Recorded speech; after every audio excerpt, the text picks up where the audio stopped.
निगाहे गरम के शेरों के जिससे होश उड़ जाए, ना आहे सर्द के है गो सफंदी और मीशी। तबीब इश्क ने देखा मुझे तो फरमाया, तेरा मरज है फ़कत आरजू की बेनेशी। वो शय कुछ और है कहते हैं जाने पाक जिसे, ये रंगो नम ये लहू आबो नान की है बेशी।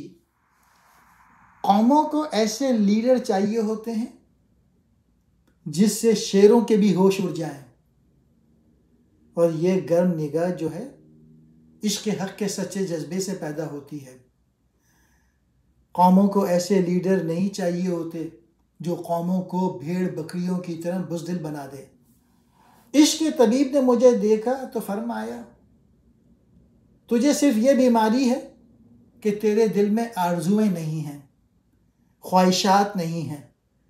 जब आरजू होती है तो इंसान फिर उसको हासिल करने की कोशिश करता है।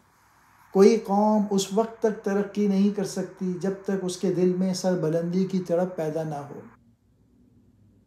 ये तड़प उसे हर लहजा बेकरार ना रखे। जिस कौम में बुलंदी की तड़प मौजूद ना हो वो तरक्की क्यों कर सकती है, उसे तो बीमार समझ लेना चाहिए। जिसे साहिबान बसीरत पाक जान कहते हैं, वो ये आम जान नहीं बल्कि कुछ और ही शय है। आम जान तो चेहरे की चमक दमक और ताजगी और लहू रगों में चलने और ज़्यादा खाने पीने का नाम है। जाने पाक अजीम मकसदों की हामिल होती है और उन मकासद के हुसूल के लिए वो मुसलसल तगोदो और जद्दोजहद व अमल में लगी रहती है। निगाहे गरम तेज़ नज़र, आहे सर्द ठंडी सांस, गो सफिंदी और मेशी भेड़ की तरह बुज़दिली, आरजू की बेनेशी ख्वाहिश की चुभन।